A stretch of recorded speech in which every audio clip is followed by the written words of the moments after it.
Yeah. About a minute. generation. We're gonna have a variety. You don't have to water. And you're gonna put the. Yeah. Okay. I'm not anti. Right here. Ready for you. Okay. There's your last committee member, Mr. Cameron. Right, come on now. Right on the, right on the. Right on Drive over. Oh. Over and back and Is it snowing over there too? You were over both here? Yeah. I've seen. Everybody here. Oh, they're over there. Out. We went there close to get here, we made a wrong turn somewhere.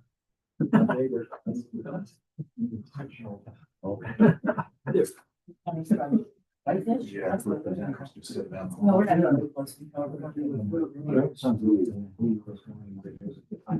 Oh, no, that's what you go.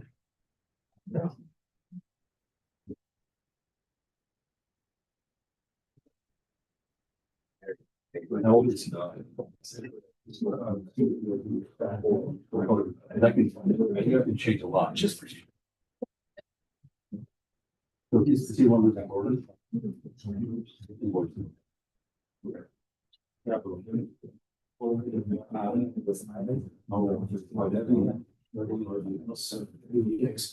My oldest got nine. I could send a quick race. Yeah, it is. He They said, yeah, we found that. He is coming momentarily, so. Okay. Roll. Yeah, we can. We're good? Good afternoon. Thank you for coming. This is the Cloud Seeding Committee, and I'm Mark Gibbs. I'm chairman of the Cloud Seeding Committee. We called the meeting to order at pretty close to 6 p.m. So this is meeting number 2-26 on Wednesday, August 5th, 2006. Today's meeting is being held at the Spring Hill Suites in Rexburg, Idaho, and live streamed on our YouTube channel. Dylan, would you please take a roll call, please? Certainly. Mr. Barker, Here. Mr. McMahon, Here. Mr. Raybould, Here. Chairman Gibbs. Here. The committee's here. I'd like to also point out that the other 4 members of the board are also with us today, and we thank all you folks that have come to listen to the presentation. I look forward to visiting with you after the meeting. And with that, the first order on the first item of business on the agenda is the top getting overview from Nick. Nick, Yes, sir. thank you, Mr. Chair. Over and tell us what we need to do. Okay. Well, good evening, folks, from the Cloud Seeding Committee. It's nice to be with you here this evening. Good evening, members of the public and you, our stakeholders. As the chairman mentioned, my name is Nick Banish. I am the program manager for the Idaho Water Resource Board's Cloud Seeding program. We have today in attendance several guests who will be speaking about their cloud seeding operations here in the Gem State. But before we do that, I wanted to just provide a very high-level overview of what's going on with cloud seeding in the state of Idaho. So this is quite broad brushstrokes level overview, and I will then ask my colleagues, the stakeholders who have joined us this evening's meeting to provide an update for their program. So I'm speaking about Mr. Derek Westrud from Idaho Power Company and Ms. Connie Owen from Let It Snow. So we will bring them up here in just a moment after I run through this general broad overview. Got to do a couple things electronically here.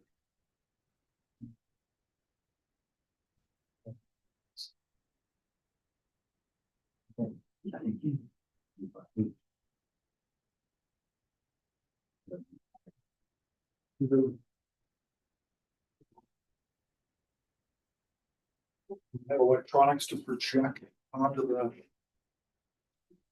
No, okay. All right, we can work with that. This is mostly a text update.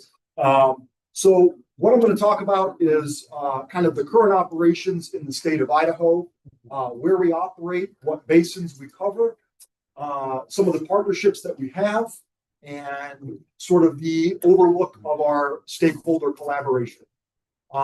Following that, I'm just going to provide a very quick bullet point type list of what we're going to be turning our attention to over the next several months. So without further ado, I will just provide a quick narrative rundown of our cloud seeding program. As you may know, presently there are 3 entities that are authorized through the board's authorization process to conduct operational cloud seeding using silver iodide in the state of Idaho. They are Idaho Power Company with their most recent year of authorization is 2023, and who contract with Weather Modification International and conduct operations in 4 major river basins statewide. We also have High Country Resource Conservation and Development with a most recent authorization of 2022, who contract with Let It Snow, and they operate in eastern Idaho's Upper Snake River Basin.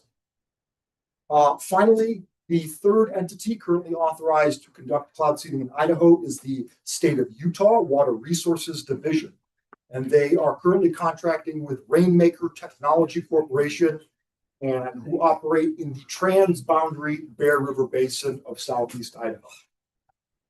So let's talk a little bit about this collaborative program. That really is the flagship program of our cloud seeding operations in Idaho. And they really stem from the board's partnership with Idaho Power Company and with water users from several water districts around the state. And those are Water District 1 and the Idaho Groundwater Appropriators, Water District 37, and Water District 63. So collectively, these water districts, the board's cloud seeding program, and Idaho Power comprise this Idaho collaborative cloud seeding program, which I will say I read up on and I found out is the nation's 4th longest continuously running cloud seeding program. So I thought that's pretty cool, something to brag about. To conduct ground-based seeding, which is one mode, our collaborative program maintains a fleet of 32 silver iodide ground generators throughout Idaho's central mountains and 25 in the Upper Snake River Basin. To conduct airborne operations, the program uses 3 aircraft, 2 of which are situated in the central mountains, and 1 is in the Upper Snake region. And this program also supports 7 liquid propane generators in the central mountains, which help to bolster the coverage from ground-based systems. In addition, in support of augmenting precipitation in the Upper Snake region, High Country Resource Conservation partners with the board to conduct ground-based seeding using 25 manual generators. And as I mentioned, that program is operated by Let It Snow, who possess roughly 20 years of cloud seeding experience. So we're very fortunate to have their level of expertise contributing to our program. Finally, I'll talk about our collaboration with the state of Utah. This interstate collaboration supports a fleet of ground generators that are situated near the Idaho-Utah border and benefit southeast Idaho and northern Utah. In 2025, this partnership led to the development of novel methods to conduct cloud seeding in the Bear River Basin. And over the last winter, cloud seeding operator Rainmaker Technology Corporation conducted an unmanned aerial system-based project. Idaho's program also supports a diversity of methods in cloud seeding research and analysis that advance the science of cloud seeding, contributing to its status as one of the world's most advanced operational cloud seeding programs. So as I mentioned before, representatives from 2 of the state's operators are here. Those are Derek and Connie from Idaho Power and Let It Snow, respectively, who will in just a moment provide a more detailed overview of their program. I mentioned our third operator, Rainmaker Technology Corporation. They provided a pretty great summary at our last cloud seeding meeting. Board staff is going to briefly touch on operational aspects of this program, but it won't be as detailed because we saw a wealth of information last time that helped us understand what that program looks like. So I'm going to speak for just a second about an overview of priorities that we have identified for the next 3 to 6 months. Things we're going to be getting going on, projects we're going to be advancing, projects that we're going to be beginning. So I'm just going to run this list down, which contains 5 items. Number 1, we are working to develop a 5-year MOA agreement with our partners at Idaho Power to conduct a 5-year operational span of the collaborative cloud seeding program. So that is something that's kind of been in the works for a short while, and we're looking to move that ball down the field a little bit and make that happen this fall. Number 2, we would like to, board staff that is, to provide the board with a timeline for an updated cloud seeding benefits analysis using recent data that we will be receiving from the National Center for Atmospheric Research, that is NCAR. And we're going to be able to take a crack at updating our cloud seeding benefits analysis using recent cloud seeding scenario data that they have worked up and calibrated stream flow. So it's going to provide us a more enhanced understanding of what happens, what are the outcomes from cloud seeding, and how do those outcomes tie to stream flow. Number 3, we're going to use those outcomes from that benefits analysis to inform the process of developing and setting contribution rates for the collaborative cloud seeding programs water district partners. Number 4, we're going to advance several projects that the board has directed us to engage with, and we would like to just run down a quick list of anticipated projects and their projects and their anticipated timeline. So foremost, what we're looking at in updated target control analysis, which we're going to re-examine the numbers that we've been looking at to determine the outcomes from the 4 major river basins in the collaborative program. We expect those results to occur, we expect those results in early 2027. Next item is the Clearwater Basin feasibility study. We're looking at the potential to conduct traditional cloud seeding in the Clearwater Basin just north of us a little ways. So what we're going to look at there is just airplanes and drones and the feasibility of whether they would work there. We'll have an understanding of the preliminary results of the feasibility study in November of 2026. So that's right around the corner. We'll have an understanding of the range of volumes that we could possibly expect from a design that could be feasible in January of 2027. So again, we'll have an understanding of a range of volumes we could expect. Final report for the Clearwater project is anticipated in May of 2027. Lastly, item C on this list that I have in front of me is the Bear River sensitivity analysis. So what we're doing here is examining the efficacy of drone-based cloud seeding in the Bear River Basin, while also examining the efficacy of traditional cloud seeding methods, that is ground-based and airborne silver iodide release. So we're asking the question, wow, so cool. We're asking the question of these methods, which one gives us the most bang for our buck? So that's down there at the bottom. That's item 3 we're seeing there, Bear River sensitivity analysis. Number 5 on this list is something that the board has been directed to do from the most recent updating of the Idaho Cloud Seeding Code. And I will speak more about that in a few minutes, but just to provide a heads up on something that we're going to be tackling here, and that is using operator data from 2025 and 2026 to begin drafting the board's annual report on cloud seeding for the previous year's activity. So again, we're just going to take a look at the data that we have available and try to address the requirements from the updated cloud seeding code and what's required for the board there to produce.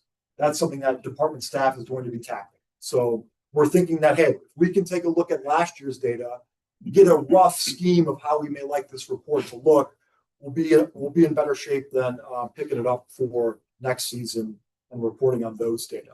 So again, just 5 items. They range from locking down agreements, getting an updated benefits analysis, moving several projects down the field towards fulfillment of deliverables, and lastly, getting some momentum on generating an annual report on cloud seeding from the board.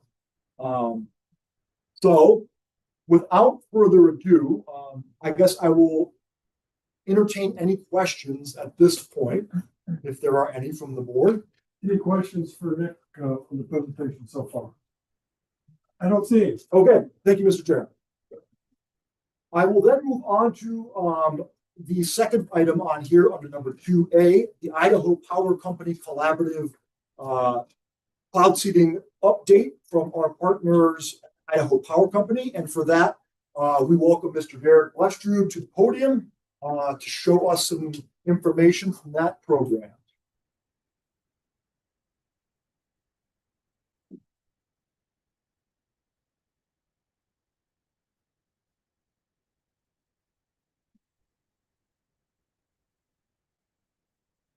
Okay, Derek, you should be all set to go.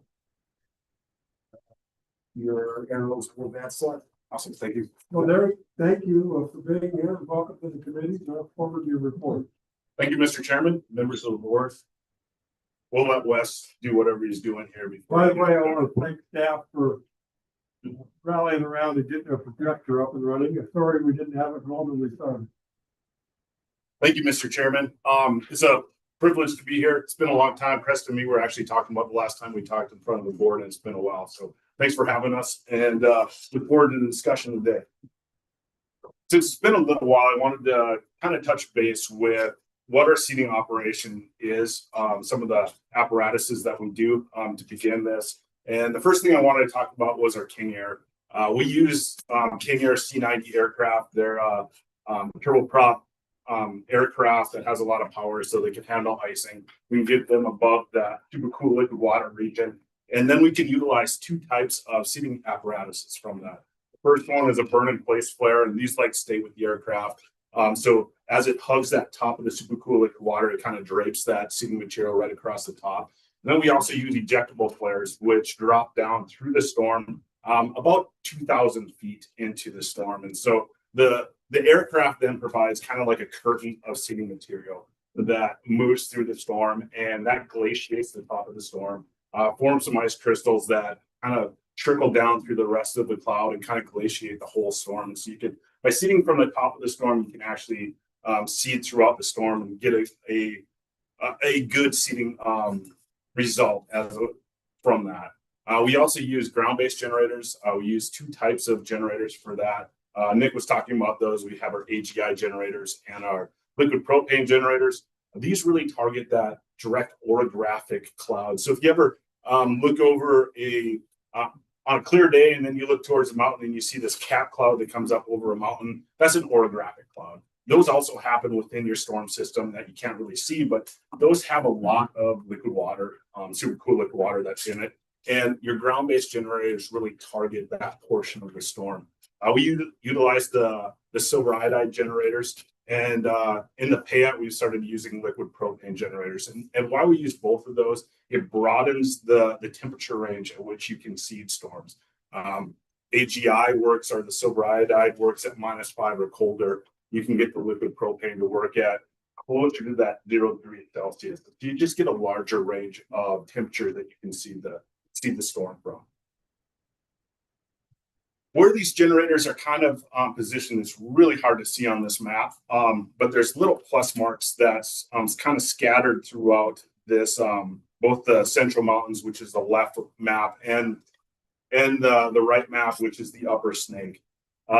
These plus marks are wherever we have our ground-based generators. So those are the remote generators. If they're orange, it's where we just have the AGI generator. If it's that pink color, it's where we have a AGI generator and a liquid propane generator. And then those gray bars are where we have our predetermined flight tracks so that we can launch an aircraft and fly along those tracks depending on what weather scenarios are going on at that time. Like Nick said, we have 32 of the remote AGI generators in the Central Mountains. We have 25 in the Upper Snake. We have 7 of the liquid propane generators in the Central Mountains, and we have 2 aircraft in the Central Mountains and 1 in the Upper Snake. We also have various other instruments that are scattered throughout. Most of these are weather instruments, from weather balloons to radiometers that are looking for the liquid water in the atmosphere, to just some common anemometers and temperature thermometers that are scattered throughout. We have also started to implement a lot of cameras so that we can physically see what's going on top of mountains. And this really shows, like, when you start getting that ice into the super cool liquid waters there, you see the ice start to build up on trees or poles that are nearby. And this really helps for us to identify the best times for seeding. We also operate a high resolution modeling, a high performance computer that runs our high resolution modeling, and that drives our cloud seeding WRF weather mod, which gives some analysis and gives some prediction of when we should operate cloud seeding as well. Our team at Idaho Power, we're consisted of 5 cloud seeding specialists. These are our field guys that go out and maintain all the equipment we have. Those are all the generators we have and all the instruments that we have in the field. And then we have 4 Idaho Power meteorologists that run our operations, along with 2 contract meteorologists. And then our whole project in the Upper Snake is basically partnered with the High Country RC&D, or Let It Snow project as well. Our 2 groups have come together, and basically, if you look where our ground-based generators are, where their generators are, they are basically kind of like holding hands. So where we miss some stuff, they pick it up. Where they miss some stuff, we pick it up. And it's just a real good working partnership that we have with them. Plus, Connie's great because she always calls me up and lets me know what her operators see. And so just having those boots on the ground, the physical mechanism to have a relay of what's going on from people on the ground is very vital and very important to our project. So just that partnership has been fantastic over the years. Now I wanted to jump into a little bit of what happened last year. This left plot is the temperature anomalies over the cloud seeding season. Last year, we were about 6 degrees above normal for temperature across the entire winter and across all of Southern Idaho. What this led to was a lot of rain and not enough snow. The plot on the right side is the amount of precipitation that happened, and kind of the Snake River Basin was a little bit below. Some of the mountain ranges were a little bit above normal, but altogether we're about 88% of normal for precipitation. So not that far off of normal, but that led, because of the warm temperatures, it fell as rain instead of snow, and that led to a very low snowpack for the year. So what happened for our operations? It's really hard to divide this up since we have a lot of basins and a lot of different ways of seeding. So how to divide that up and make it meaningful for you guys. So I plotted this in different ways to try to relay the story. This first plot is our ground-based generators by hours throughout the year. And so you start out with months, and then the different colored char bars are all different basins. So like blue is Payette, red is Boise, green is the Wood River Basin. The purple is the Henry's Fork region of the Upper Snake. And then that teal color is the rest of the Upper Snake. And so you can look at our ground-based seeding. In November, we did not seed anything. That was because of the super warm temperatures that we had, and we were not able to do any ground-based seeding. Throughout the year, then December was a little better, not much. It stayed pretty warm, not a lot of seeding opportunities. The first week of January was awesome. It was our 1 week of awesome weather that we had in the winter. And we were able to hit it with like everything we had, we threw it that week. And then it tailed off again in February. March and April picked up a little bit, and that was mainly, we were chasing anything that we could seed. If it was even close, we were trying to seed with ground-based generators. It's the cheapest form of seeding we had, and if there was a possibility that we could increase the snowpack a little bit, we were going to go after it. And so that's the uptick in the later part of the years. The right side is our aircraft. It was pretty sporadic throughout the year. We did peak a little bit in the December, January timeframe, kind of with that transition with the little bit of better storms that we had. But overall, it was a pretty low year for seeding from the aircraft. Now, if you plot these by basin, so each one of these bar graphs is basin. Once again, the plot on the left is ground-based seeding. The plot on the right is aircraft seeding. And then it's Payette, Boise, Wood, Henry's Fork, and the Upper Snake across the bottom.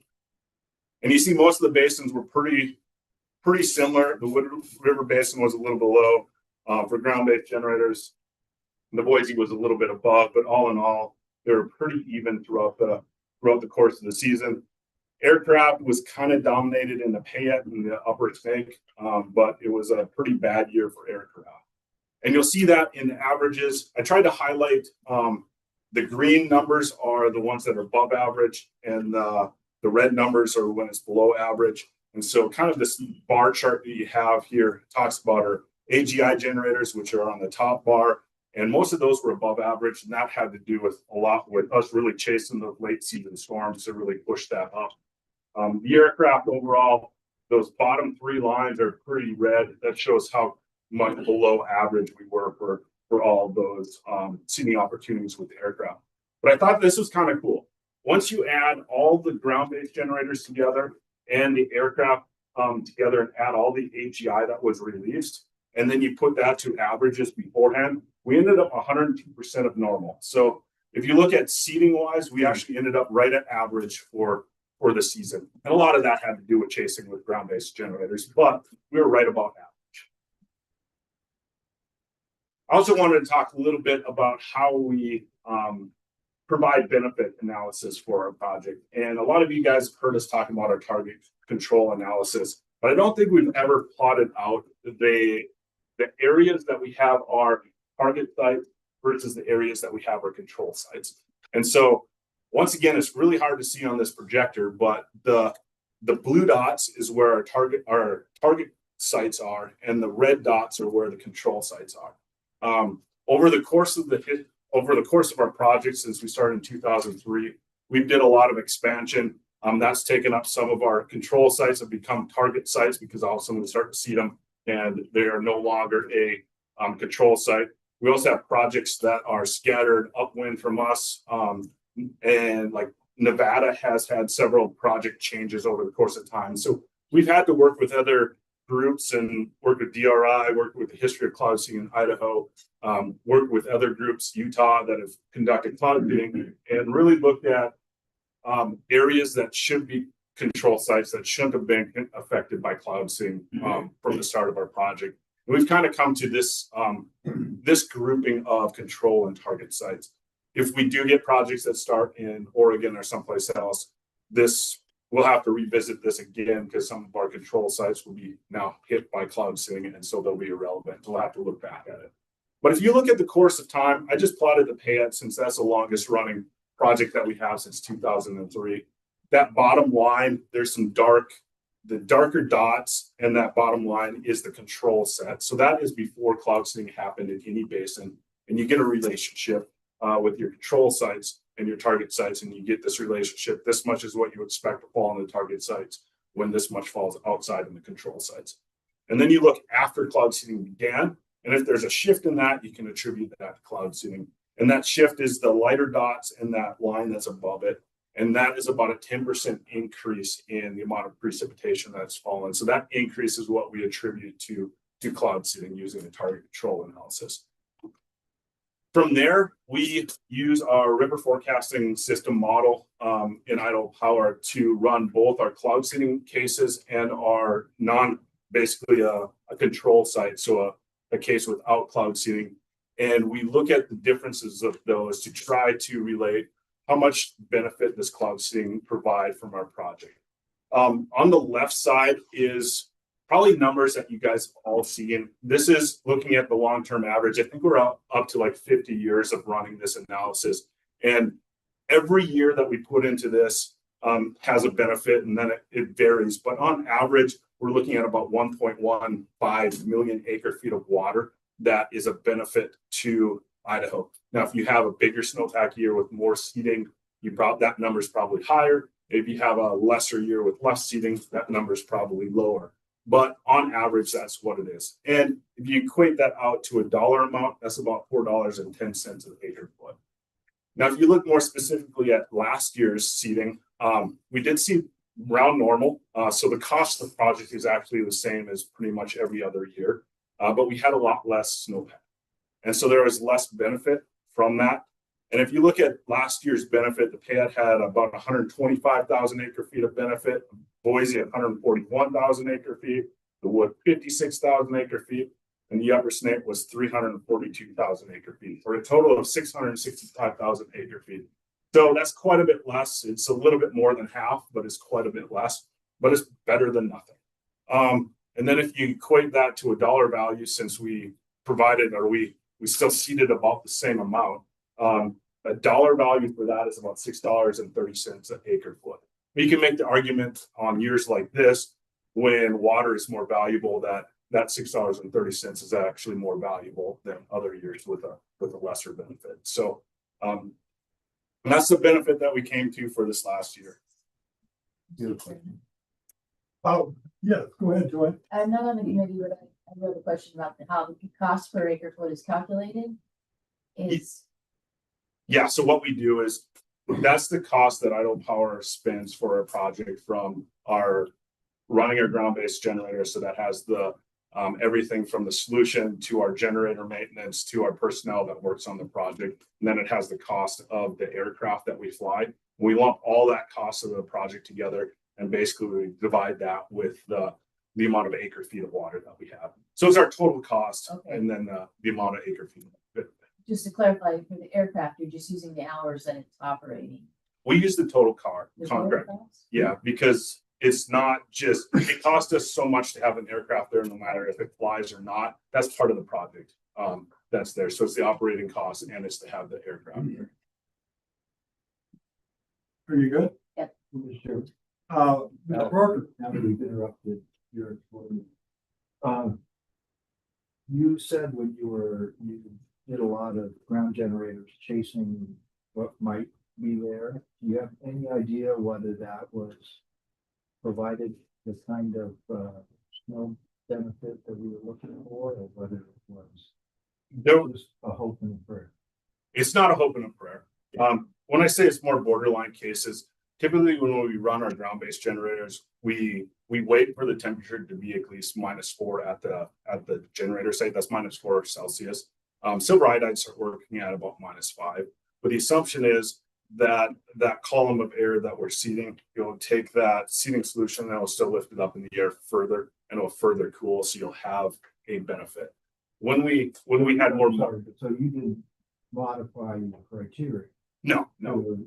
Do it in warmer temperature. We did start working at maybe -2, -3. We'd started, but on cases that we were still fairly confident that it'll be elevated to a level that you would still get some benefit. Now, the time that has, once it gets elevated to grow a snowflake, is reduced because it's further up the mountain, and it takes a little bit while further before it goes down the mountain.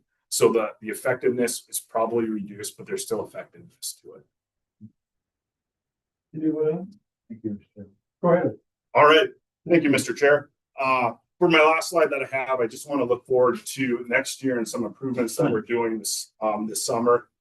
We had 2 generators that were in Wyoming, and we are moving those across the border back in Idaho, so that our entire project will be based in Idaho. It's not changing our target area. It's not changing basically anything that we do. It just puts all the generators in our state. It's easier for us. And so that's one of the things that we're doing. We're also adding 1 additional liquid propane generator to the Payette Basin for some added benefit there. And then our old weather balloons that we had were a Lockheed Martin Civican system, which went out of service a few years ago. We had a stockpile of balloons that we can continue to operate until now, but we ran out of that stockpile. So we are now upgrading 2 of those to a new draw system. And so we can once again order some sounds and be able to launch weather balloons from those as well. We have 4 radiometers. All 4 of those have been sent back to Radiometrics for recalibration and retooling. So they should be ready to go for the year.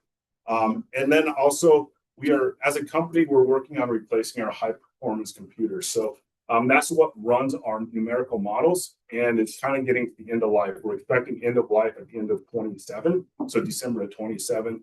So by, call it August to September of next year, we'd like to have the new computer up and running so we can run them in parallel for several months before we decommission our HBC called Bora.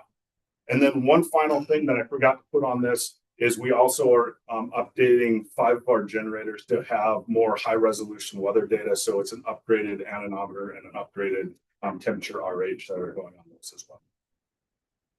So with that, is there any questions? Any additional questions, Steve? So what about propane? I know we talked about it a few years ago. But one question I had, so propane's heavier than air, right? It is. So how do we work getting that up into the cloud? And I guess is that kind of the way of the future, I guess? I wouldn't call it the way of the future. It's a way to augment what we already have. Mainly it works at a little bit different processes. AGI has its benefits, liquid propane has its benefits. With the lighter than or the heavier than air, it is, but how liquid propane works is it has to spontaneously freeze the liquid water that's right there at the nozzle. So even if it's descending, it has to freeze. I'm not sure the size, it's probably like a meter by a meter type of area that it has to flash freeze all the liquid water in there. Those produce little ice nuclei, or the crystals are ice nuclei that go downwind and then basically grow into snowflakes and then create more snowfall downwind. And so even though it's heavier than air, it drops out those little seeds or the little ice crystals then continue downwind, and that's what seeds the cloud. It's not the liquid propane. Thank you. I have a question. The cost of a propane generator versus the cost of the ground-based propane generator versus the cost of the similar ground-based generator. That's a great question, and I don't have those numbers off the top of my head, but they are cheaper. The liquid propane is cheaper. There's not as many parts that go to them. They're a simpler device, so they are cheaper. Thank you. Chairman, follow up to that. Other than acquiring the capital costs of the generator, operating the cost very similar, or is it cheaper to run them? It's pretty similar. The cost of propane, there's a cost to that. It's a little less than what is your acetone and your silver iodide, especially with the cost of silver that's been increasing. But when you look at the overall, it's pretty small differences between it when you look at the whole project. It is cheaper though. Thank you. Any additional questions from either members of the board? I have one. Yeah, go ahead. Mr. Chairman. Derek, how do you service propane? The tanks, are they big tanks or? They're big tanks. So we have our propane service company that goes up in the summertime and fills our tanks, and then that is what operates for the winter. If we run out of propane, then we're done. Seeing there's no way of replenishing them. What side of the tank? Are they 250 or? We're just swapping out. I believe we're going to 2 500s. We were at 250s, but it wasn't enough yet. So it was either 1 500, 1 250, or 2 500s, but I can't remember. So the service truck can drive right to those sites. Yep. Okay. Thank you. Any additional questions?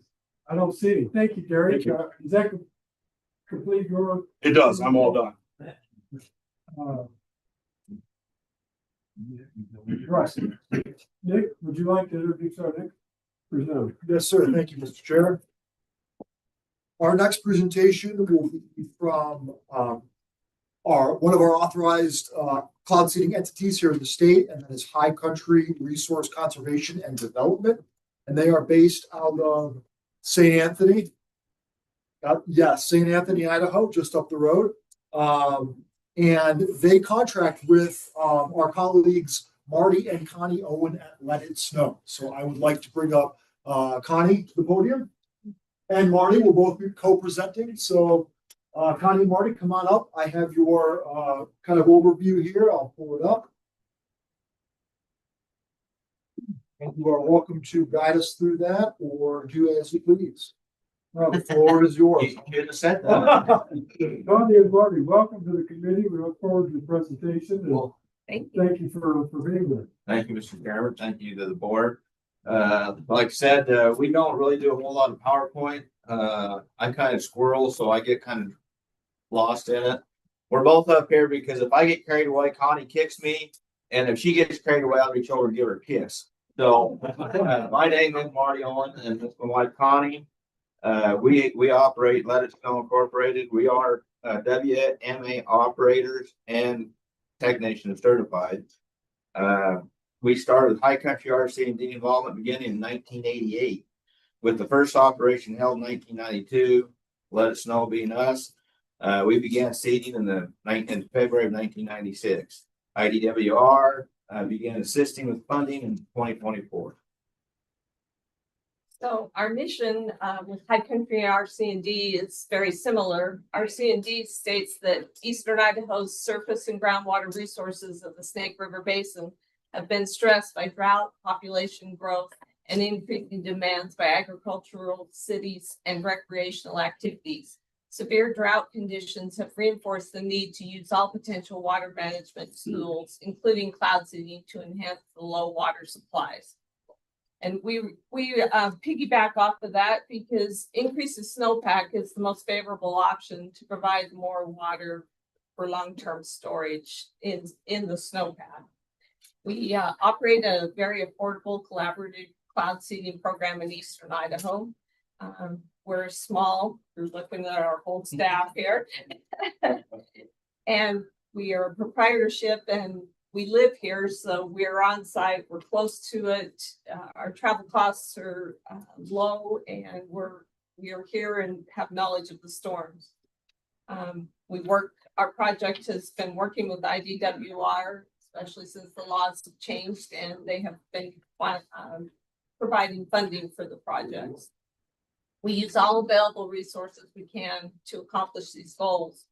A collaboration is done with Idaho Power. It's Dairy Point over. We all see the same area, so we work closely. They provide us full staff meteorological forecasting daily, and we get data from their weather balloon launches and the radiometers. We have local ranchers and farmers operate most of our 23 of our 25 generators, and they are trained to operate and they're trained to be weather watchers, and their livelihood depends on this water. And so they are the eyes on the ground for us. We don't often do anything without talking to the operators to see what the actual conditions are. And we often share that information with Idaho Power. We have a little bit more experience than Nick had said. We have been doing this for 31 years and in Eastern Idaho. And so we have very historical knowledge of storm patterns. And Marty is a pilot crop duster by nature. So weather is our whole life. Basically, we run 25 ground-based manually operated generators. They're not remote.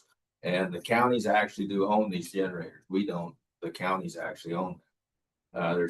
They're placed in 7 counties. We have 1 in Lemhi County, 5 in Clark County, 7 in Fremont County, 5 in Teton County, 5 in Bonneville County, 1 in Bingham County, and 1 in Caribou County.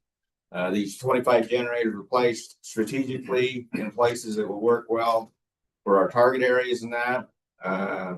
They coincide with what the aircraft, when they run the aircraft, when they can't run the aircraft. We're placed in between Idaho Power generators and that, so we're hitting our target areas. Let us know when we receive forecasts from Idaho Power. We get a lot of forecasting information from NOAA.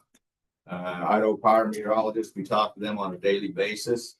Like Derek said and Connie's mentioned, We were also rely heavily on local historic information from our operators, storm patterns, what we learned from living here our whole lives and our operators.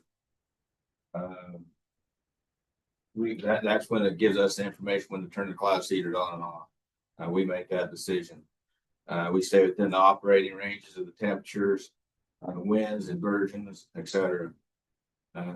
Let's know Idaho Power share the same suspension criteria. Seems how we are in the same target area.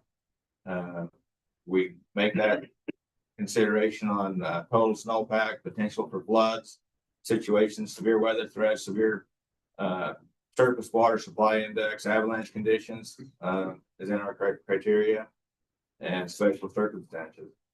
These discussions are frequently held with Idaho Power when suspension criteria are close to being met. And now just to highlight our summary of operations for last season, as Derek said, it was a very warm season, and then we did push as hard as we could. We ran a whole 3 hours one day in November. Probably had one operator that just wanted to check things out. Grand total for the season, 1,285 hours, and we seeded 45 days. All this information is provided to NOAA, who we file with, and it's reported annually. The future plans for High Country RC&D and us as operators, our collaboration, High Country RC&D through the counties is researching the possibilities of adding more generators in the target area, and with the option of the additions of those being remote controlled. The hope is to locate these sites to areas where we don't have residents that reside, and possibly to increase precipitation in those areas.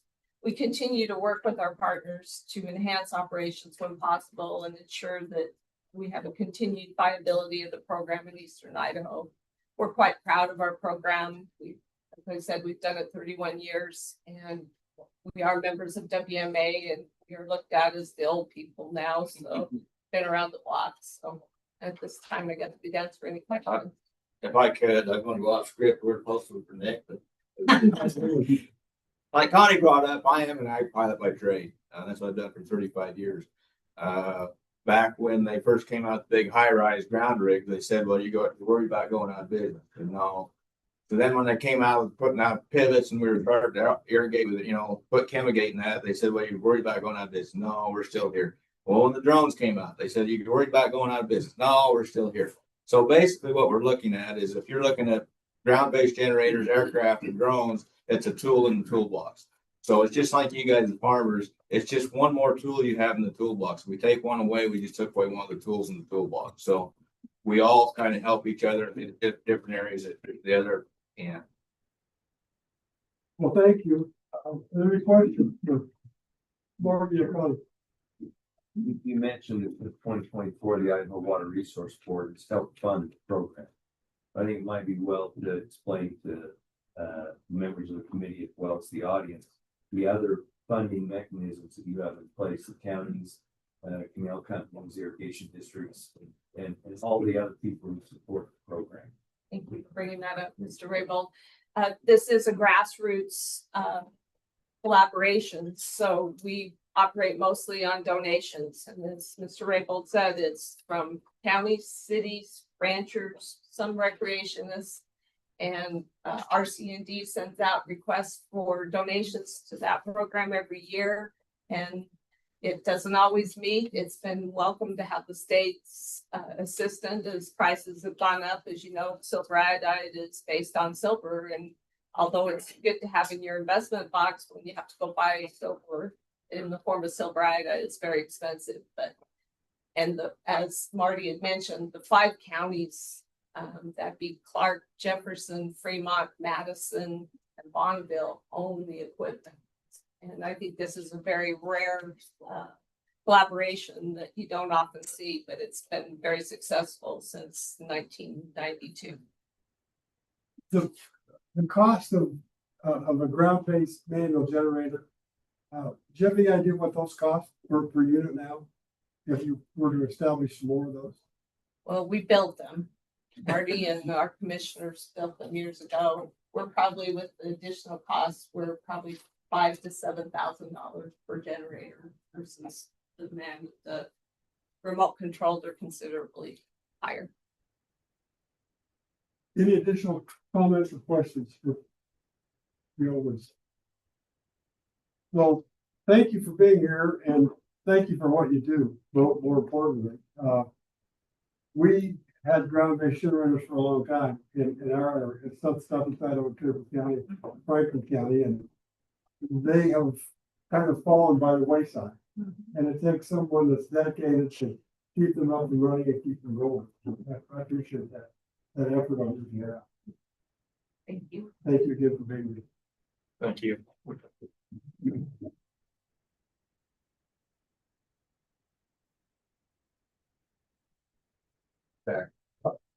About the authorization and reporting. Yes, sir. Nick, could you please talk about item number 3 on the agenda, the authorization of reporting criteria? Yes, sir. Thank you, Mr. Chair. Members of the committee, members of the board. I would like to run this down as briefly as possible because we gave this we gave this a lot of attention at our last cloud seeding committee meeting that occurred on July 21st. So I'm not going to get too in depth on this, but I do have a memo that I'm going to summarize, and I'm going to show you the outcomes of our efforts here and talk a little bit about that process, and really underscoring the notion of why we did this, why we undertook this process of updating this document. So, this recently, Senate Bill 1269 updated Idaho's statutory framework for cloud seeding to strengthen oversight, expand program capacity, and ensure transparent reporting and accountability.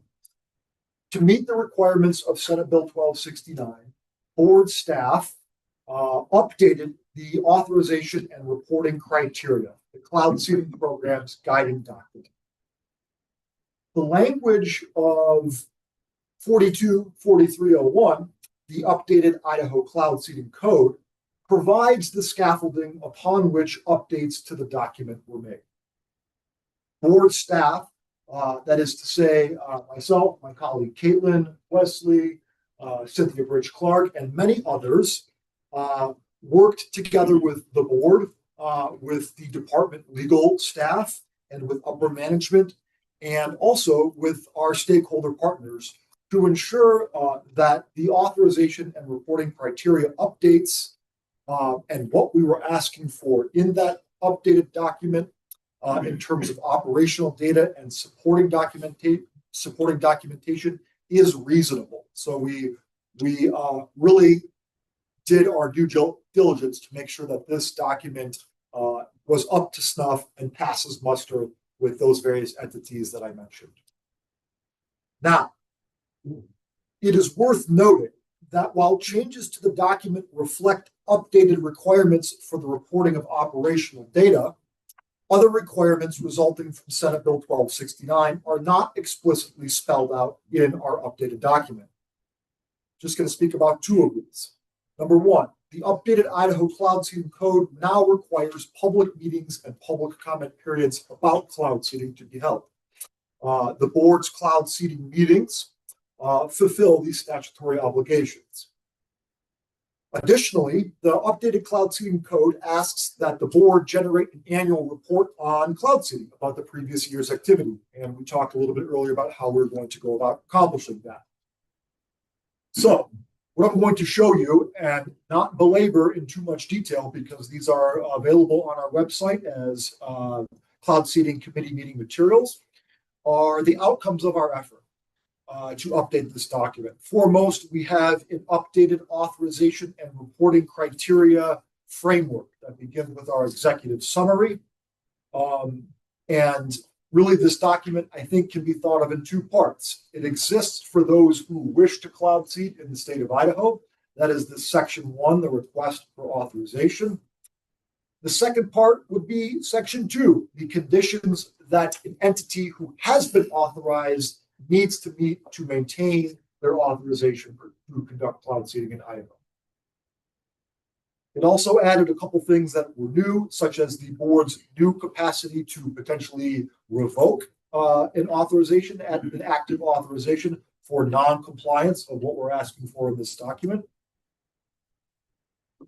And foremost, the major changes to this document were with respect to the updated cloud seeding, we're done with respect to the updated Idaho cloud seeding code 424301 that specifically mandates monthly reporting from our operators. So we looked at this document, this updated code, and said, what in it can we put in our authorization and reporting criteria to meet the letter of the law?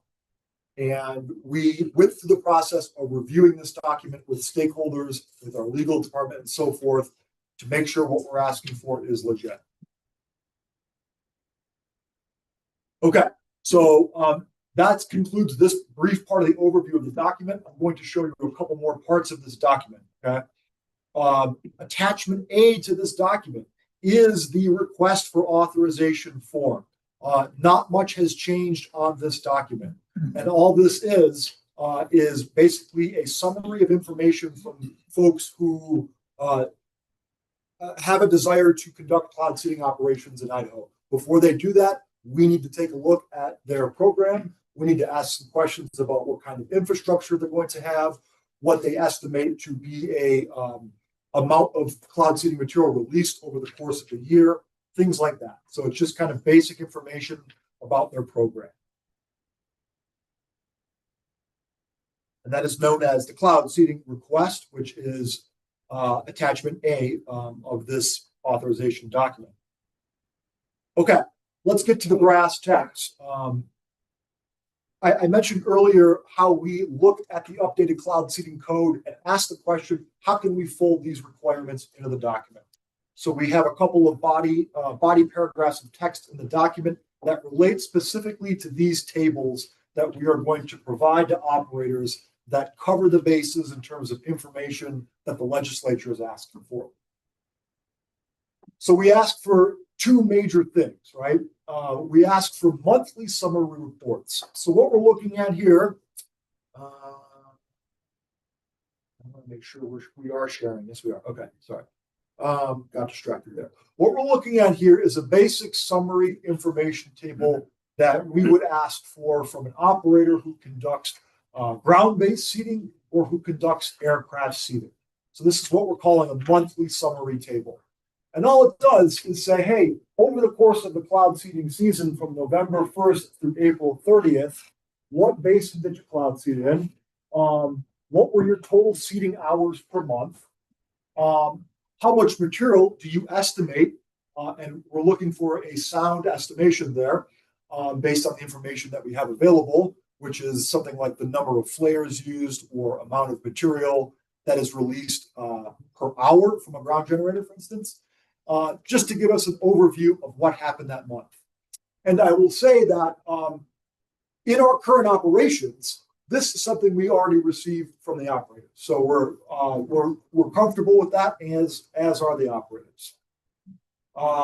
Let's move down to the detailed monthly summary tables that we're asking for from operators. So this gets a little bit more specific. What we're looking at right here is a monthly summary from a drone program. So I'm going to keep going down. This kind of same information. We have here what we're looking at on the screen now is a detailed monthly operational data summary table for ground generators and aircraft. And the third one I'll show you is for the drone, for any unmanned aerial systems. So you'll see there in the top paragraph, additional detailed monthly operational data in tabular format. And you'll see here ANR criteria document, page 3, section 4, item 2, sub-items 1 through 4. That is in reference to where in our document we ask for these items. These tables below show tabular formats for ground generators, aircraft, and unmanned aerial systems. And we just threw in some example data to show you what that reporting looks like.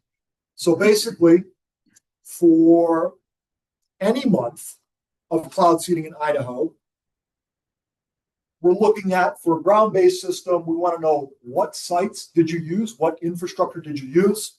We want to know what day that it was used, what calendar date. We want to have an estimation of the amount of hours that were seeded by ground generators. And finally, in the far right column on the top table, we're looking at an estimation of the total material dispersed for that day. So it provides us the level of detail that the legislature is asking for. We move down to the second table, we're looking at what detailed information for aircraft looks like. Same thing on this table, right?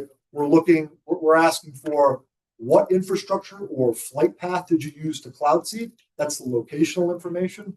We're asking for what date, the number of flights on that flight path per date, the number of ejectable flares consumed during that flight path, the number of burn-in-place flares consumed during that flight path. In the last two columns on the bottom table under aircraft here, we're looking at the total seeding hours for each flight path and the total amount of material dispersed. Let's move down and take one last quick glance at what a table for detailed monthly reporting may look like for a drone-based program. And I'm going to point out something in just a second, but this table, same type of information. We're looking at the far left column, launch site number. That would be the location that they launched the drones from, the date that they did it. Third column is the number of flights on that day. That fourth column says number of BIP flares. And that's correct. Yeah, that we had a quick consult with a colleague earlier, but that is correct. The fifth column there, total seating hours per each drone used at that launch site, and the total material dispersed for that piece of infrastructure or drone. So the final thing I'm going to show here is not that consequential to this document per se, or the updates to it. But in general, we had Mr. Blester from Idaho Power show some example maps. This is kind of the general information that we believe meets the letter of the law here in terms of identifying the locational information. Again, this is just a cartoon depiction, but you can see here how the information on this map, let's say here in base X, we have these hollow X symbols. Those represent the locations of different ground-based generators, right? And we also have a gray line there that says AA1. So we would say, okay, entity that conducts ground-based and aerial-based seeding, do we see these numbers that we know to be, do we see this information that we know to be part of your operational infrastructure reflected in the monthly data table reporting formats? So such as the case that we see here in this example information. So all that said,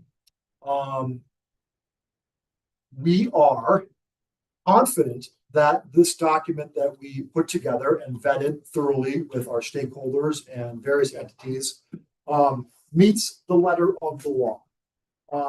Board staff's efforts to incorporate the updated code into this document will ensure that the Idaho Water Resource Board's cloud seeding program meets the requirements of the updated code. I will close with the following statement. Staff recommend to the Idaho Water Resource Board Cloud Seeding Committee that they consider providing a recommendation to the full Idaho Water Resource Board to adopt the updated authorization and reporting criteria at our September board meeting. I will answer any questions that you may have about this agenda item. Members of the committee, that any questions concerning this? I'm sorry. I see no question. Al, pardon me. So on one of the charts that you showed, there was the amount of material, but the legislation says the amount and type of seeding. And we've heard the difference about propane and silver iodine, something else that somebody else may use. I didn't really notice that on the chart. Thank you, Mr. Barker. The question has to do with the different types of cloud seeding active materials. So you mentioned liquid propane, for example. You're correct, Mr. Barker, that is not reflected in the table per se, but we would have an idea based on our understanding of an operator's infrastructure. We would have a comprehensive list of that infrastructure at the start of the season, and which one of those generators, let's say, is a liquid propane generator or is a silver iodide generator. So what we would do, Mr. Barker, is use the project map and basically come up with a code for the different types of generators that use the different types of material. We are, of the ground generators that we have in the state, only 7 of them in the Central Mountains are liquid propane. So I think we're confident in our ability to navigate those types of information and those types of data if we can have that information on a map, and that information on the map is reflected in our reporting table. Mr. Chairman, well, I thought I heard that what we do is we fill up the liquid propane generator and then use it over the course, a tank, and then use that over the course of the entire winter. So we don't know how much was used in November, December, January, do we? Derek? We do. We can turn them on and off, and we know the flow rate. And so we have an assumption of the flow rate. So if a generator runs for 3 hours, we know how many gallons of liquid propane is released, or we're relatively confident. So you can give us the numbers, the monthly numbers that say we use X gallons of liquid propane in each of the months. If the legislature wants to see those numbers. Yep. Okay. And Mr. Chairman, I guess the other question was not so much about that, and this is maybe for Derek too. There was some concern about how specific the locations of the ground-based generators are. And what I don't really know from looking at this chart how specific they're asking the operators to identify the location. Nick or Derek? Yeah, what does this do for them? Okay, Mr. Barker, thank you for your question. I'm going to take a second to compose my thought here so I can try to give you a satisfactory answer on this question.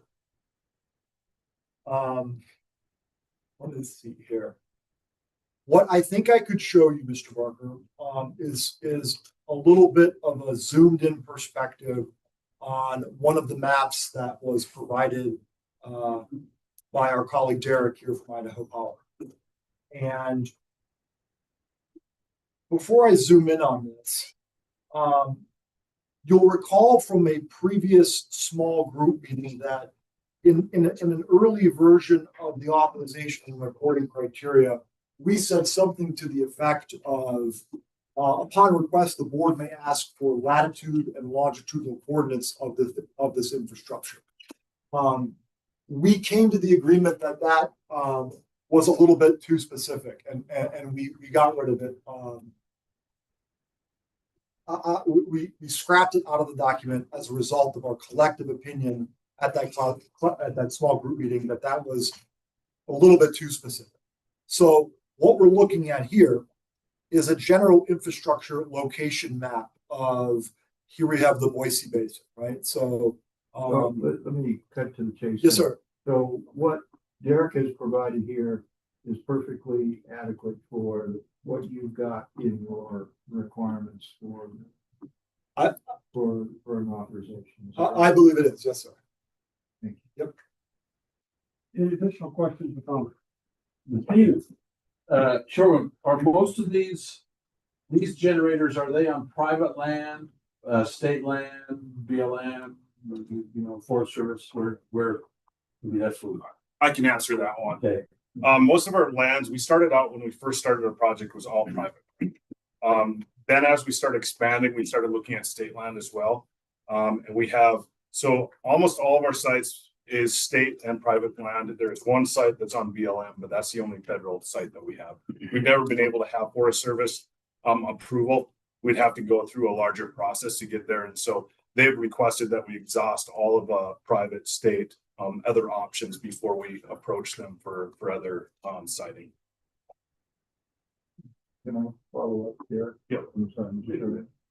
Is there are there locations in the Forest Service that would be better than what we've got, that we would like to use, but we can't?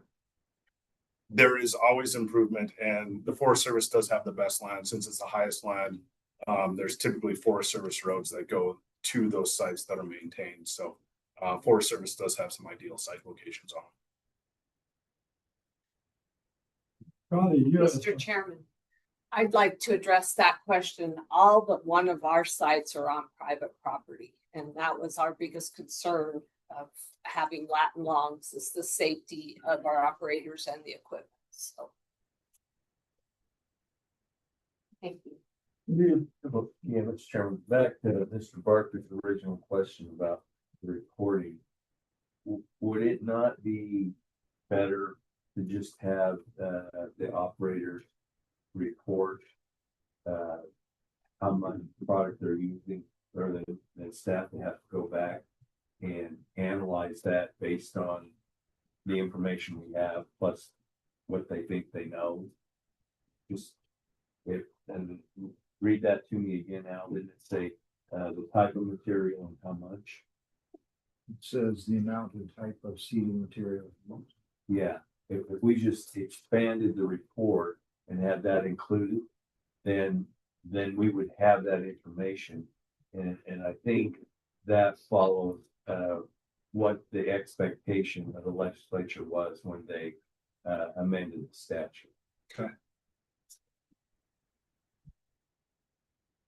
So if I understand the question, Mr. Raybould, correctly, it's, can we just ask the operators to provide that information on their own? Yes, I believe we can do that. And I think that's something that we can address and get forward before we authorize this. Follow up, Mr. Chairman. I just think that will help provide all the information that the legislature intended that we accumulate and put together for the reporting aspect of the changes in the Class C statute. I agree with you, sir.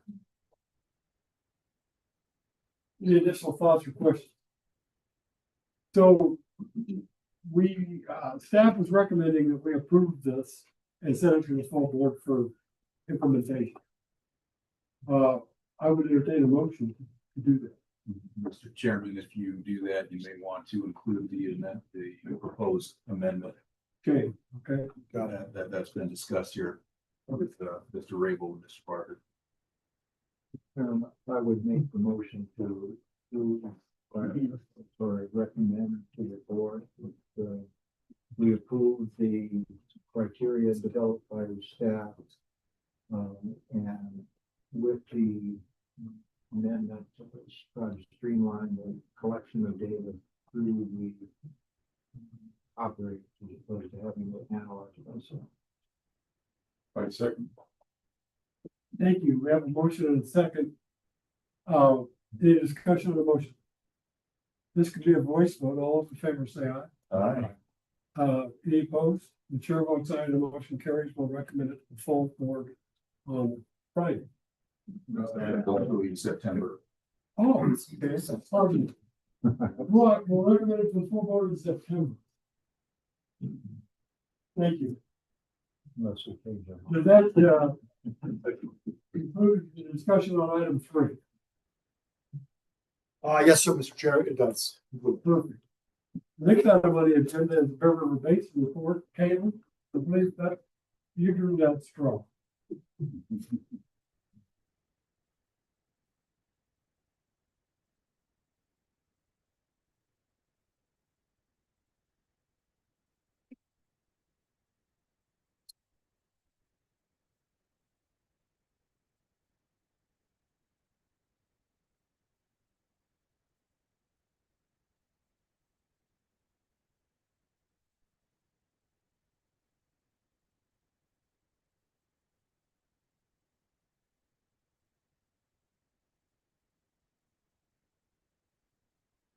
Right, good evening, committee members and members of the board.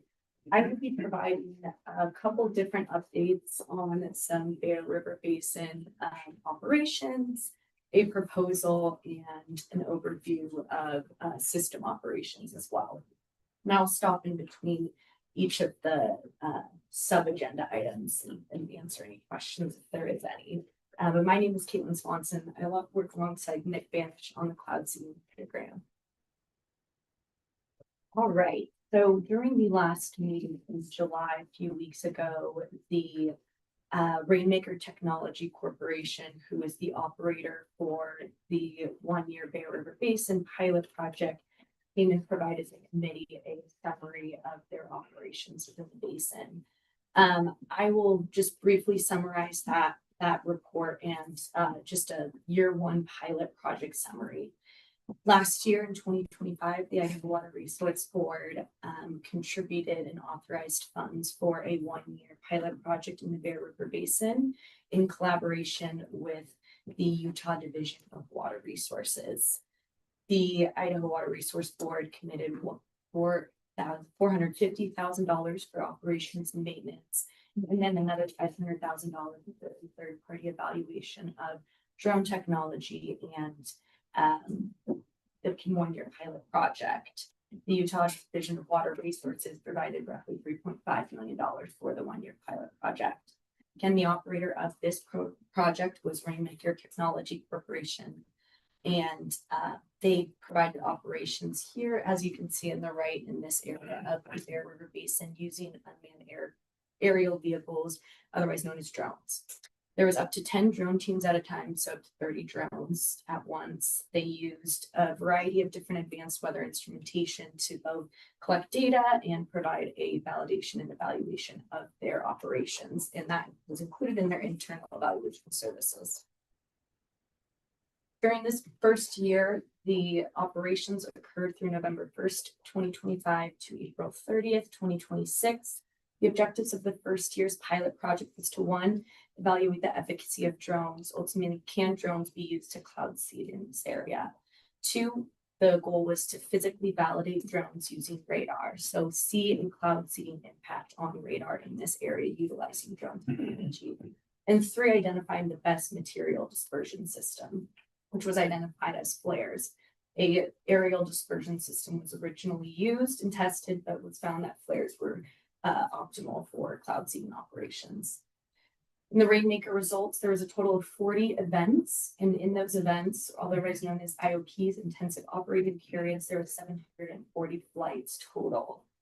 Rainmaker also identified 13 unambiguous cloud seeding signatures on radar, and this was measured at 30 acre feet. And then using the target control statistical analysis, which evaluates operations over the entirety of the season, a 10.2 to 19.8% increase in precipitation was calculated by Rainmaker. And this equates to roughly 355,000 to 635,000 acre feet in the basin.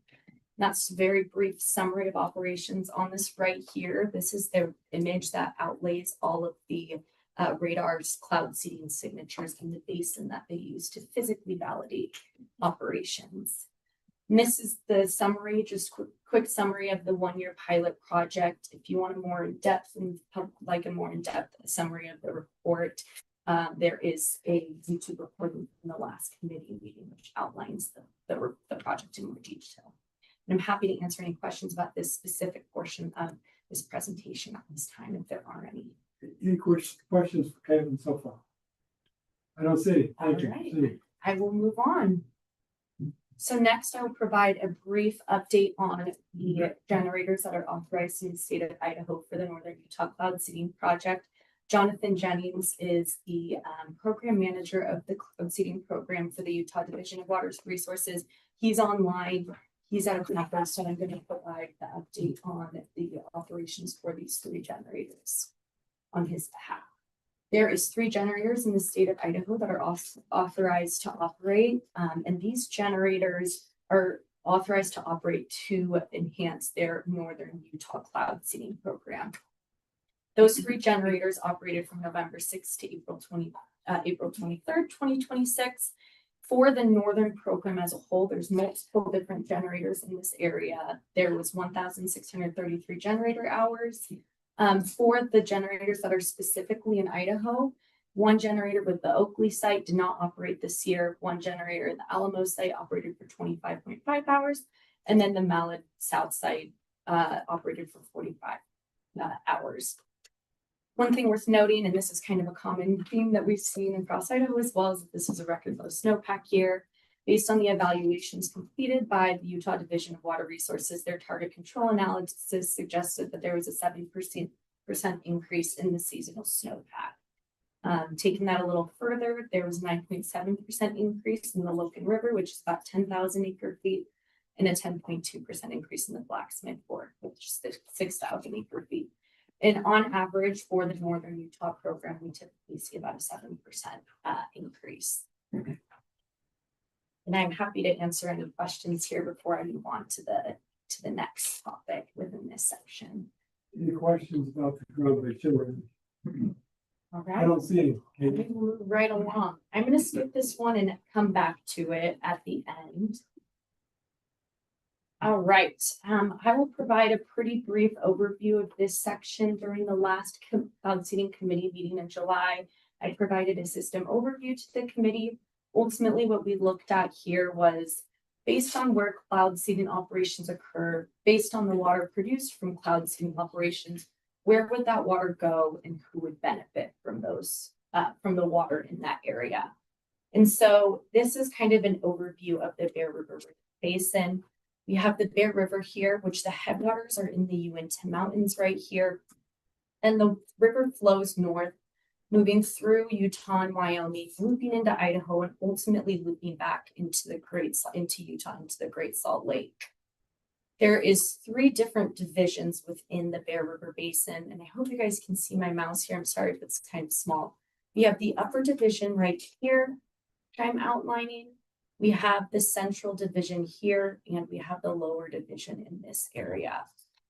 Another thing to note is that there's 3 different ranges that ultimately feed the Bear River. We have the Uinta Mountains right here, which is the headwaters of the system, the Salt River Range here, and we have the Bear River Range. And ultimately what we see here is that impacts from the Uintas and ultimately end up above Bear Lake into the upper division. Impacts from the Salt River Range end up also above Bear Lake primarily and benefit the central division. And then impacts from the Bear River Range ultimately impact that below Bear Lake area, which will impact the lower division of the system. And so again, I went into more depth about the storage in the area and kind of an overview of where the water will go within each of these basins in that previous presentation, which again can be viewed online on the YouTube from the last cloud seeding committee. But largely this is what we see in this area is that the Uinta Mountains will benefit this upper division. And during the runoff season, we really see that Bear Lake will be most impacted at this time. Idaho will receive 35% of that water. Typically, Utah will receive 65%. And then during regulation, irrigators will see the benefit, and that's split between Utah and Wyoming, and that is in the upper division. And then during the Salt River Range, which will impact that central division, during runoff, Bear Lake will see most of the impact at this time, in which Idaho users will get 35% of the benefit, Utah 65%. And then during regulation, the irrigation season, Idaho will see typically 57% of impact, Wyoming 43%. And then looking at the Bear River Range over here, that will impact the lower division. During runoff, we see most of that impact is going to go to the Great Salt Lake, in which Utah receives benefit. And then during regulation, during irrigation, Idaho will get roughly 40%, Utah roughly 60%. And so one question that the committee had posed during the last committee meeting is, how much water is this? So how much water do we typically see above Bear Lake or below Bear Lake? And this really does vary. whether it is a wet year or a dry year. And this isn't necessarily how much water is available, but really how much water is used annually. And so what I ultimately did was look at a wet year, which we saw was in 2017, and added in a dry year, which was 2021. And so what we're seeing here is that above Bear Lake, there's typically 890,000 acre feet produced, or of water that is produced above that Bear Lake area. Below Bear Lake, that's 2 million roughly. In a dry year, that value is a lot lower, where we're above Bear Lake is 160,000 acre feet, and below Bear Lake is 600,000 acre feet. And this is just to provide the committee and the board an understanding of how much water is typically within this area. And with that, I'm happy to answer any questions about this section of the presentation if the committee or board. Okay, question, Steve. Yeah, Chairman. absolutely. So is there any cloud seeding, maybe I should have asked this earlier. Is there any either drone activity or ground-based generators in Wyoming? There is not, however, the state of Utah does have ground generators within the Uinta Mountain Range and really all along Utah. And so those generators will impact some of these ranges as well. Any other question? I don't see it. All right. Well, I will go back to this next section will be a brief overview about the Bear River Basin Year 2 proposal that the Utah Division of Water Resources has proposed to the Idaho Water Resource Board. There was a more in-depth presentation that Jonathan Jennings did provide, and Raybould Technology Corporation provided at the last committee meeting, which can be viewed on YouTube as well. But I'll just provide a brief proposal summary for this committee. The total project cost is a total of $5.2 million. The state of Utah has requested $1.2 million from the Idaho Water Resource Board. Originally, this request was $1.662 million. Rainmaker Technology Corporation has offered a one-year discount to the board. Utah has legislatively mandated $4 million for this project for this year specifically. $2 million of which is ongoing funding, $2 million of which is one-time funding for this project. Rainmaker has projected that the total benefit for the Idaho water specifically would be from 16,000 to 24,000 acre feet. When you account for the discounted rate of $1.2 million, this ultimately comes out to an estimated $49 to $74 per acre foot cost for the project. And ultimately, what the Rainmaker and the state of Utah's goals are for this next year is to optimize targeting so that the Bear River Range and the Salt River Range will be targeted. Additionally, the secondary goal is to continue to complete physical validation and ultimately hope to complete physical validation using radar and satellite to quantify precipitation values for a full season using the physical validation evaluation methodology. And then third is to increase in cloud residence time. So keep those drones in the cloud seeding for as long as possible. And so the services that will be included are operations and maintenance services of seven drone teams, which would equate to 21 drones, internal validation and evaluation services, using both the target and control statistical method and physical validation using radar and satellite. And these operations would be extended throughout both portions of Idaho and certain portions of Utah, in which the state of Idaho would have say which areas they would. So Absolutely. what my question just goes up, just what you were saying. Yeah, that absolutely. If That's right. Idaho were to suggest potentially modifying the location of where some of the drones are going to be, that would change potentially projected benefit for Idaho and perhaps lower that cost per acre foot.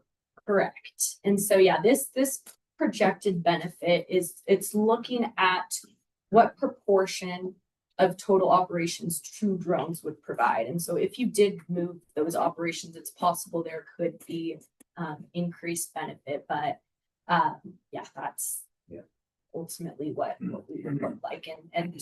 And the goal would really be to target that Bear River range, which increases precipitation below Bear Lake, but then also extend into the Salt River range, which would provide precipitation and snowpack for above Bear Lake. So that would go towards Bear Lake storage, which Idaho and Utah benefit from the water that does Bear Lake in that central division of the Salt River.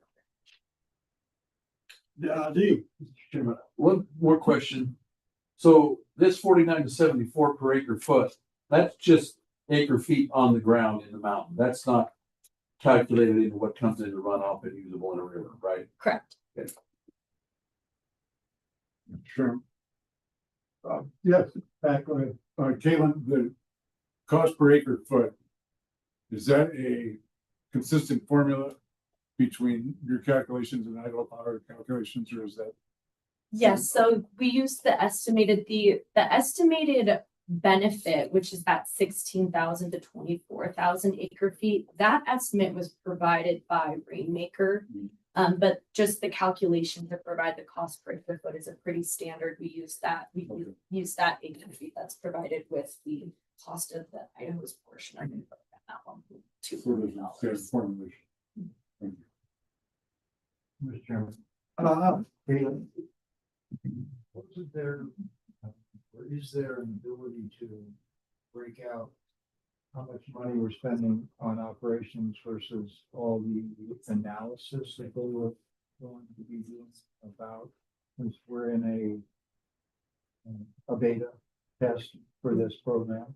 Yes, and so actually this is a good point where I can invite up Max Jones from Rainmaker, and Max will provide an update of the costs of the program. And he'll split that out for you all. If you want to come up, Max. Do you want me to show the slide? Yes. Okay. If you want to go through your presentation, that'd be great. And then Mr. Barker, if we could come back to that question after his presentation. That would be I'm sure we'll be answered.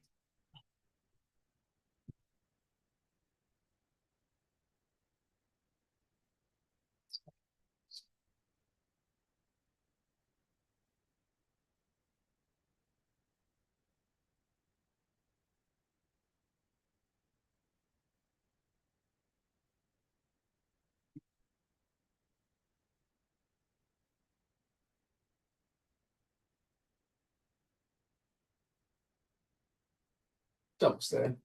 There we go. All right. Okay, you can use arrows to advance or. Introduce yourself. Would you please?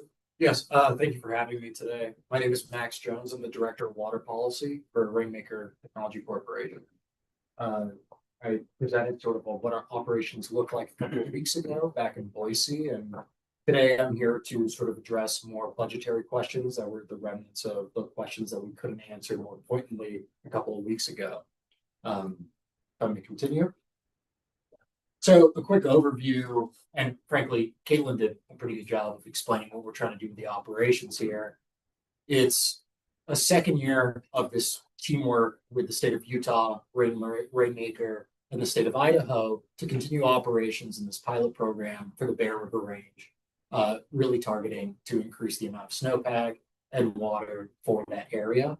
Our initial pilot was very much a success in achieving those three main goals, which is, proving that the drones were effective, that we can physically validate our operations with radar and satellite, and then determining what was the best seeding method, and we determined it was flares. So what we're proposing for the second year originally was a budget of $5.662 million. The state of Utah is contributing $4 million of the total, which is 71% of total. Then the originally proposed contribution for IWRB to consider was 1.662, which is 29% of total, and it has now been revised to 1.2 million, which is 21% of the total program, with Rainmaker trying to get rid of the rest, which is, I believe, about 8%. And I can move on to that budget specifically right now. This is an Excel sheet, and we kind of went over this Excel sheet not last week, a couple of weeks ago. Essentially, what we're looking at is it's incredibly difficult, if not, sorry, go ahead. Okay.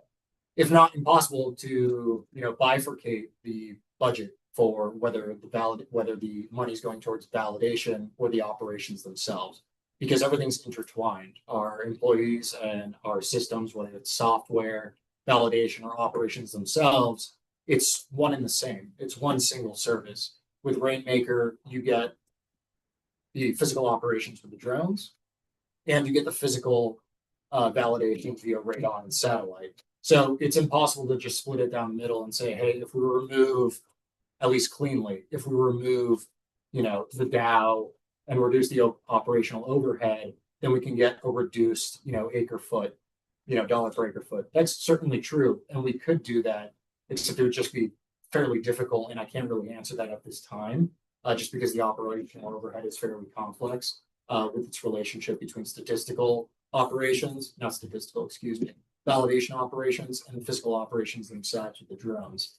So those are the numbers we're looking at currently. Again, in the far left column where it says total cost, you can see the total cost of the program being $5.662 million. That's obviously 100% total proposed. Utah will be contributing 71%, which is $4 million. The original Idaho contribution, IWRB, that was proposed is 1.662. We have revised Idaho's contribution to 1.2, which is 21% of the total, with Rainmaker providing in-kind costs of about 8% of the total program, or $462,000. So that is what we're looking at in terms of our budget answer.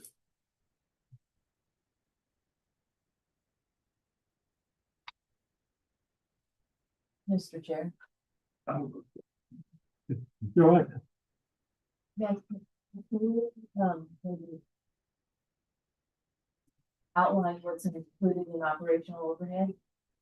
Yeah, it's everything from our engineers, our scientists, software, the operations of software developers. It's kind of everything down to the bottom line as to how we include it. But it's kind of, we've worked with the finance team as to how can we actually split it up, but because the service is all inclusive with multiple people doing multiple things, both the validation and the physical operations of the drones, it's not possible to give you a clean divide, despite frankly me trying. However, we can work on that next coming weeks, but it is frankly pretty difficult.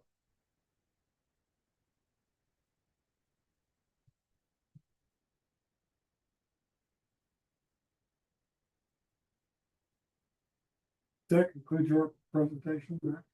Yes, Chairman. Any additional comments or questions for Matt? Good job. Thank you. Did you have a question, Pat? No. Well, maybe, Mr. Chairman.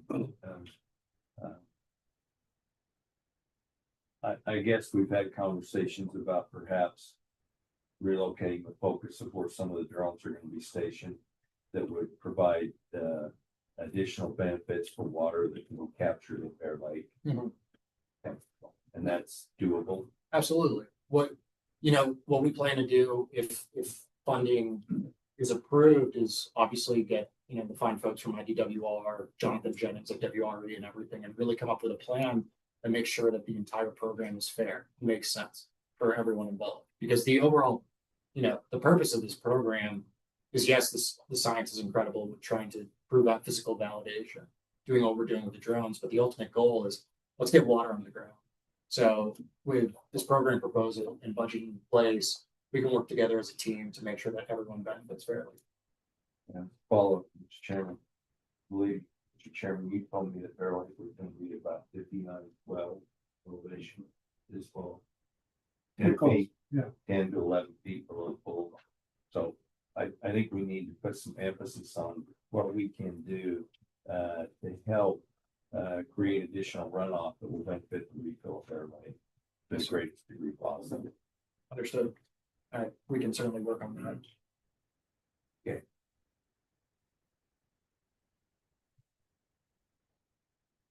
Any additional comments or questions for Matt? Caitlin, are you? Are you through with your presentation? Yes, Mr. Chairman, I am also through with my presentation. At this time, the board staff would request a recommendation to the full board whether to fund the full $1.2 million of the program of the year 2 proposal in the variable base. And that could be the role. The staff recommendation to fund the 1.2 million. I didn't hear you out. I was asking if staff was recommending that we fund the 1.2 million.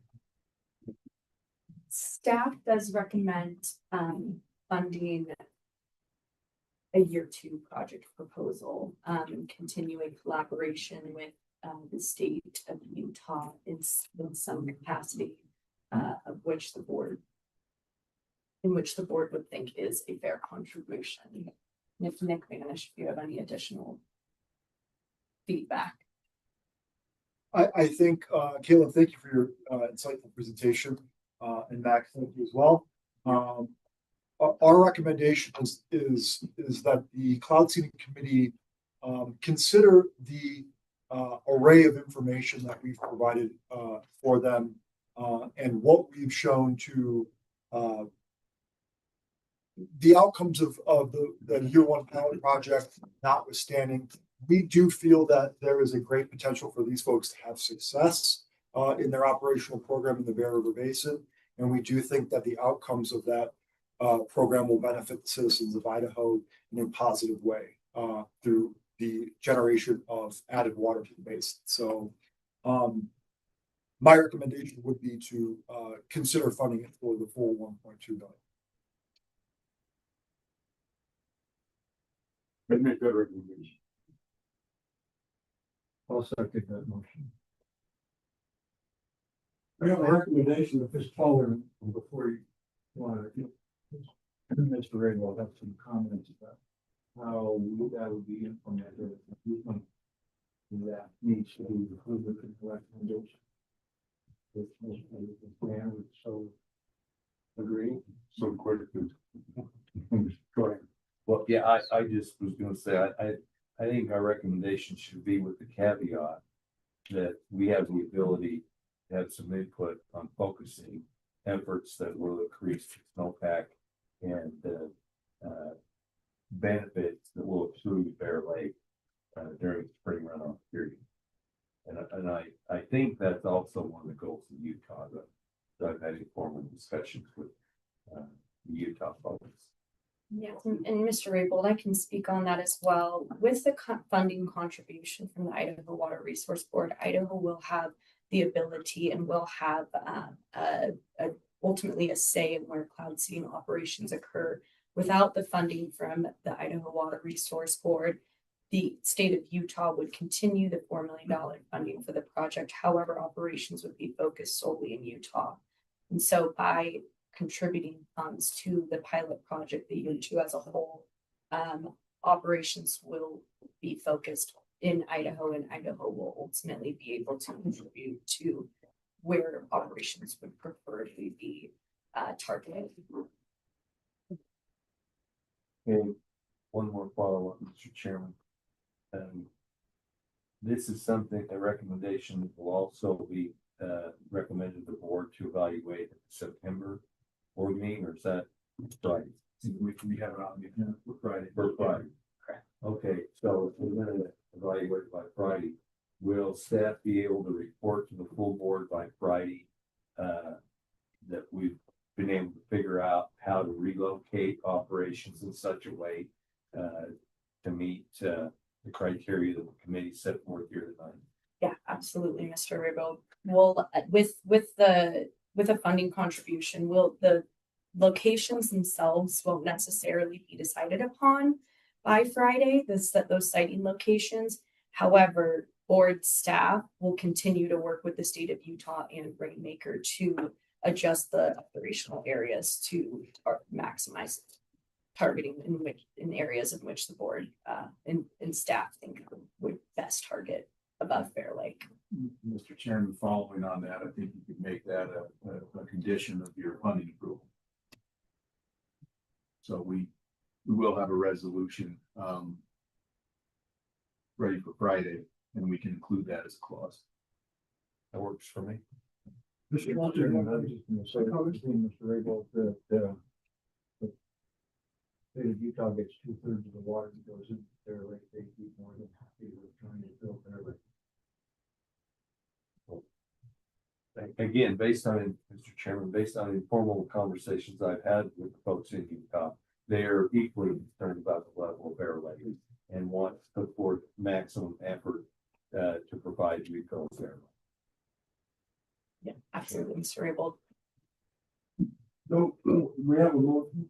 Do we need to modify it? Surely staff is being able to keep up. Miley's got it, so we're good. Yeah. I second. Yes, are you okay with your second? So we have a motion and a second to make a recommendation to fund the $1.2 million study for Bear Lake. This is voice vote. All those in favor say aye. Aye. Any opposed? The chair votes aye, and the motion carries.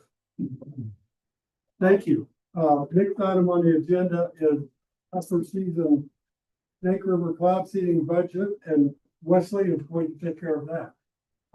How are we doing? We've been here an hour and 45 minutes. How much time do you need, Pat? I'm gonna make mine as short as possible. Well, if we're going to take a break, it will be shorter than what we do. Are we all okay for the 15 minutes? Yeah. 5 minutes. So there is, I hope you read the materials in your books, and so I will answer any questions. No, let me back up a little bit. And so I want to provide a little background for this one. We've heard some conversations in this meeting about how bad last year was. Well, to kind of put that in a little bit in perspective, the 25-26 winter was the second warmest on record since 1896. And that resulted in record low snow water equivalent levels, early snow melt, and extended periods of unseasonable warmth. Obviously, this affected the whole water supply, which we're all pretty aware of.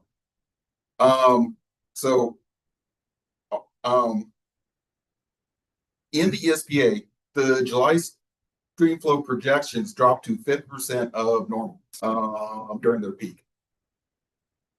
And as of late July, the Upper Snake Reservoir system stands at 34% capacity.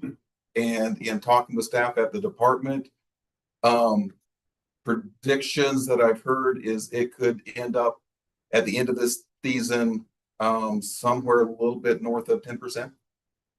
And all this is to say is the water system in the Upper Snake isn't looking really promising. And then you combine that with this super El Nino that's in play, that puts a lot more uncertainty into the future.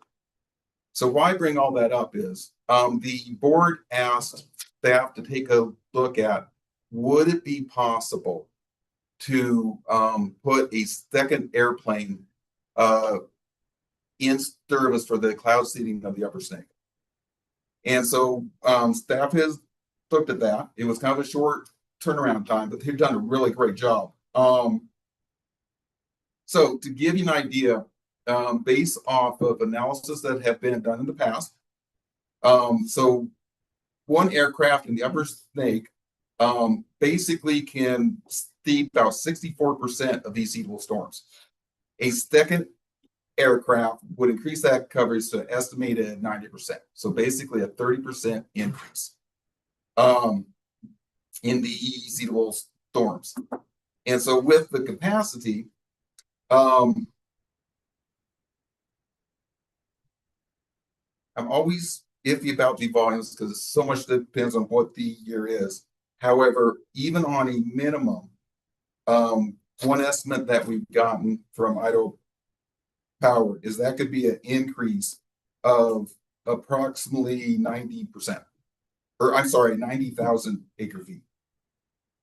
So with that being said, as far as the cost goes, there was some estimates we had from last year. Idaho Power have given us some updated estimates on that. And the estimates that they came up with was 866,000 and some odd change. If the board wants to consider this, what staff would recommend is ultimately what we would ask for is, I would say, probably around that $900,000, just to make sure we have enough in there. The contract would be with Idaho Power, which would add it to part of the collaborative program. Potentially, the suggestion so far is the board would pay 100% of that. And that would be a separate contract than the collaborative program, and be a cost reimbursement contract. And so even though we're putting a little more in there, you'd ensure that it's just the cost of what it actually takes to do it for this 1 year. What the draft resolution that I've included in the materials is not for we would have to readjust the secondary fund budget. There's significant funds in there, but we're going to have to rearrange it a little bit. And so what the suggestion is that the board, if they so choose, recommend basically proceeding on this, and we could start the contracting process to get this all in order. Because given it is August, cloud seeding time's not very far away, from now. So this resolution would give us the authority to start that. And then we would come back to the board in between now and the September meeting, work with the finance committee to come up with a new secondary fund budget to reflect the cost of this endeavor. With that, I'll stand for any questions. Mr. Chairman. As Go ahead. you said September board meeting, but I think you mean the November board meeting to redo the secondary, to amend the secondary. We're Right. very ambitious, ma'am. No, we're thinking September. Really? Yes, ma'am. Okay. All right. I've taken some look at it. I think it's doable. But of course, we need to run a few things. There is enough funds there that I think we can move around to handle this. But this was a little quick. We need a little more time and work with Idaho Power on some of the costs we have budgeted, to ensure is that going to happen or not. We just need to figure exactly where we're at, but I'm confident the money is there. And yes, we plan on doing this by the September. Steve, is another plane available? Yes, that's kudos to our partners at Idaho Power. They've also been working very diligently, and so have come up and said that with this cost, yes. Any additional questions or comments? I think that given the state of the water supply in Idaho, in every basin, that it's prudent for us to do anything we can do to enhance the water supply, particularly in the short term. And I mean, it's not just even an Idaho program or an Idaho Utah problem, it's a Pacific Northwest problem in general. And I think we need to do everything we can to capture each and every drop of additional water we can find in the short term. Just Mr. Chairman, on the committee, I got a question for Webb. Last year, what we budgeted, was that all used up? Or because you had a slow year for the house seating? It's so when it comes to the cost, as Derek referred to earlier, even if it's a slow year, there's significant cost involved just to be prepared for when those opportunities do occur. So far as the operations part of it, basically that was all spent. Okay. However, there was other parts in the budget that weren't spent. But how the secondary fund budget works is every year those funds that aren't spent basically get put back into the pot to be reallocated. The money would be there. Yep. Okay. Thank you. Any additional questions or comments? What's the staff recommendation? The staff recommendation is in your materials. There is a draft resolution. If you want, I can bring it up on the screen. At this point in time, it's from this committee is that you recommend this to the full board. I think that's all we need Yes. today, is whether or not this committee recommends this action to the full board. Mhm. And then this is also an action that's scheduled for Friday as well. So, the chair would introduce a motion to, So moved. Recommend. yeah, to recommend the full board. We have a motion and a second to recommend this to the full board on Friday. All those in favor, please say aye. Aye. Any opposed, nay? The chair votes aye and the motion carried. Thank you. You're very welcome. The only question is did I make the 15-minute mark? So I think we still got 5 minutes. So thank you very much. What's Thank you. We had an item on the agenda for public comment. There has been no one sign up wishing to speak in public comment.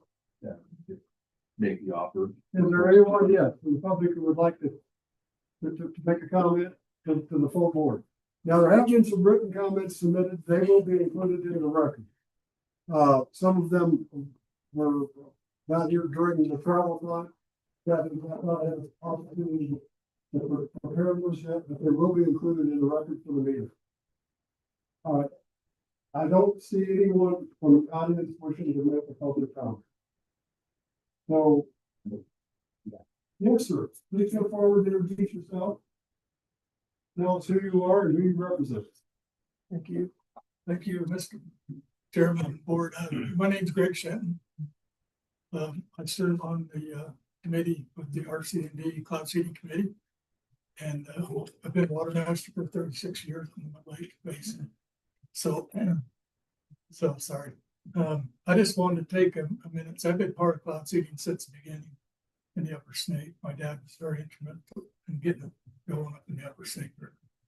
But what I really want to do is just take a minute. Thank you guys, the board, this committee and the board for supporting the cloud seeding up in the Upper Snake. We really enjoy it. Without your financial help, we couldn't do it. So that's mainly what I want to say. It's very important we keep cloud seeding moving forward. It's critical to the state of Idaho. So thank you. Well, thank you. Thank you for your comment. And like you, I've been involved in cloud seeding for most of my life, and I thoroughly believe in the program and look forward to continuing to work. Thank you for your comment. Appreciate it. Anyone else? Seeing none, the chair would entertain a motion to adjourn the committee meeting. I saw move. That's moved, and I don't think we need a second, but we have one.